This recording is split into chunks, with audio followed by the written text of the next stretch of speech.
Good morning friends. मैं अच्छी हूँ। आशा करती हूँ आप लोग भी विद फैमिली स्वस्थ और प्रसन्न होंगे। तो ये देखिए मॉर्निंग 6 बजे का सुबह का कुछ नज़ारा इस तरीके का है। बादल भी हो रखे हैं और ठंडी सी भी हो गई है। स्वेटर डालने का मौसम आ गया है अब।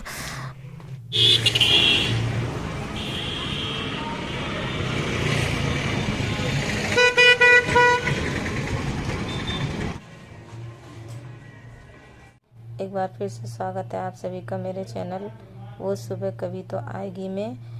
तो आज मैं फिर एक नए टॉपिक के साथ आप लोगों के सामने आ गई हूँ। तो आज मैं आप लोगों से बात करूँगी कि शादी के तुरंत बाद लड़कियों को क्या नहीं करना चाहिए। ऐसा नहीं है कि सभी लड़कियां ऐसा करती होंगी, पर कुछ लड़कियां ऐसा करती हैं और मैंने देखा है, मेरी नॉलेज में है। कुछ लड़कियां शादी के तुरंत बाद मायके से अपने डॉक्यूमेंट्स, अपने सारी ज्वेलरी, अपने सारे कपड़े, अपनी जो भी चीज़ें होती हैं इम्पोर्टेंट, वो सारी अपने ससुराल में ले जाना शुरू कर देती हैं और सारी चीज़ें ले जाकर ससुराल में रख लेती हैं। बट मेरे समझ से ऐसा शादी के तुरंत बाद नहीं करना चाहिए, क्योंकि पहले थोड़ा समझ लेना चाहिए कि हमारा रिश्ता जिस घर से जुड़ा है वहाँ के लोग किस तरीके के हैं, क्या नेचर है। क्योंकि कभी कभी परिस्थितियाँ हमारे फेवर में नहीं होती हैं और अगर by the way after marriage life में कोई प्रॉब्लम क्रिएट हो जाए या हस्बैंड वाइफ के बीच में कोई मतभेद हो जाए या ससुराल वालों के साथ लड़के का कोई मतभेद हो जाए, तो ऐसे समय में फिर ये गलतियां नुकसान देती हैं। फिर लड़की को ये मायके से ये सारे सामान ससुराल ले जाने में तो तकलीफ़ नहीं होती है, बट फिर जब उसके हाथ में ये सब चीज़ें नहीं रहती हैं तो उसे बाद में बहुत दिक्कत हो जाती है। क्योंकि डॉक्यूमेंट्स अगर अपने हाथ से चले जाए तो उन्हें अरेंज करना बहुत ही मुश्किल हो जाता है। और शादी की फ़ोटो, शादी की वीडियो और इस टाइप की चीज़ें भी लड़कियां लेकर चली जाती हैं। बट मेरे विचार से शादी के तुरंत बाद शादी से संबंधित फ़ोटो, वीडियो वगैरह भी ससुराल में ले जाकर तुरंत नहीं रख देना चाहिए। देखिए, इन सब बातों को बताने का मेरा मतलब किसी को भड़काना नहीं है, बल्कि ये बातें मैं सिर्फ महिलाओं को और उन लड़कियों को जिन्हें अभी शादी करनी है या जो न्यूली मैरिड हैं, उनको जागरूक करने के उद्देश्य से मैं ये सारी बातें आप लोगों के साथ शेयर कर रही हूँ। इन सब बातों को करने का मेरा ये मतलब बिल्कुल नहीं है कि समाज में सभी एक जैसे होते हैं, बट मेरा ये भी मतलब नहीं है कि समाज में सब गलत होते हैं या सब अच्छे होते हैं। देखिए, समाज में हर तरीके के लोग होते हैं। कुछ लोग बहुत अच्छे होते हैं, कुछ रिश्तों में समस्याएं भी क्रिएट होने लग जाती हैं। मैं इस मामले में लकी रही हूँ,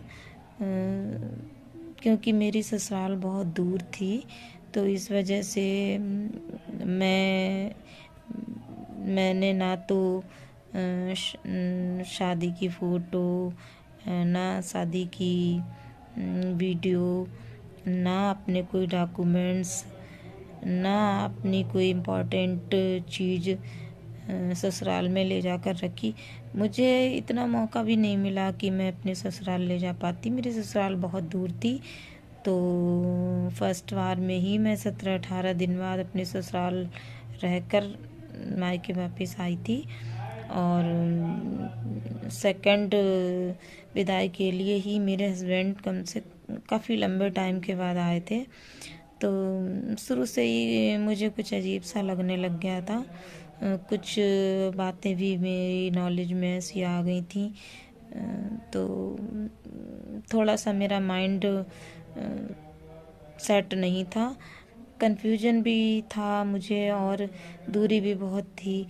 तो इस वजह से मेरे लिए संभव भी नहीं था इतनी जल्दी अपने इन सारी इम्पोर्टेंट चीज़ों को ससुराल पहुंचा देना। तो इस मामले में मैं लकी रही हूँ। और अब जब मैं लाइफ में स्ट्रगल कर रही हूँ, तो मुझे समझ में आता है कि अगर मैंने इस टाइप की कोई गलती की होती तो वो कितनी भारी पड़ती मुझे। और यही विचार माइंड में आने पर मुझे ये समझ में आया कि ये बात आप लोगों के साथ शेयर करनी चाहिए। चलो, मैंने तो ये गलती नहीं की, बट हो सकता है कोई लड़की भविष्य में इस तरीके की गलती कर दे, नासमझी में, नादानी में, या जानकारी के अभाव में। देखिए, ये बातें तो बहुत छोटी हैं, बट ये बहुत इम्पोर्टेंट बातें हैं जो वकील होने के नाते मुझे पता है कि इन बातों की क्या इम्पोर्टेंस है। और ये बातें आपको कोई बताने नहीं आएगा, ना कोई सिखाने आएगा। ये बातें प्रैक्टिकल लाइफ में सीखी जाती हैं। और मैंने बहुत करीब से इन सब चीज़ों को समझा है। मैं ऐसी लाइन में भी हूँ, जिस वजह से मुझे इन बातों की अच्छे से जानकारी है कि अगर इस टाइप की गलतियाँ हो जाती हैं तो भविष्य में उनका क्या खामियाजा भुगतना पड़ सकता है। तो इसलिए मुझे लगा कि मैं ये बात आप लोगों के साथ शेयर करूं। ये बात शेयर करने का मेरा पर्पस सिर्फ इतना ही है कि कम से कम मेरी वो बहनें तो जागरूक हो ही जाएंगी जिनकी मैरिज होने वाली है। और हो सकता है कि मेरी इस बात को सुनकर भविष्य में उन्हें कोई लाभ भी मिल जाए, या वो किसी नुकसान से बच जाए। तो फ्रेंड्स, अगर आपको मेरी बात अच्छी लगी हो और आप उससे सहमत हो तो जल्दी से सब्सक्राइब कर लीजिए मेरे चैनल को और बने रहिए मेरे साथ, जिससे कि मैं और भी अच्छी अच्छी बातें आप लोगों तक पहुंचाती रहूं। और हाँ, लाइक और कमेंट्स करना मत भूलिएगा। फैमिली और फ्रेंड्स के साथ शेयर ज़रूर करिएगा। तो आज के ब्लॉग में बस इतना ही। मिलते हैं नेक्स्ट ब्लॉग में, तब तक के लिए बाय।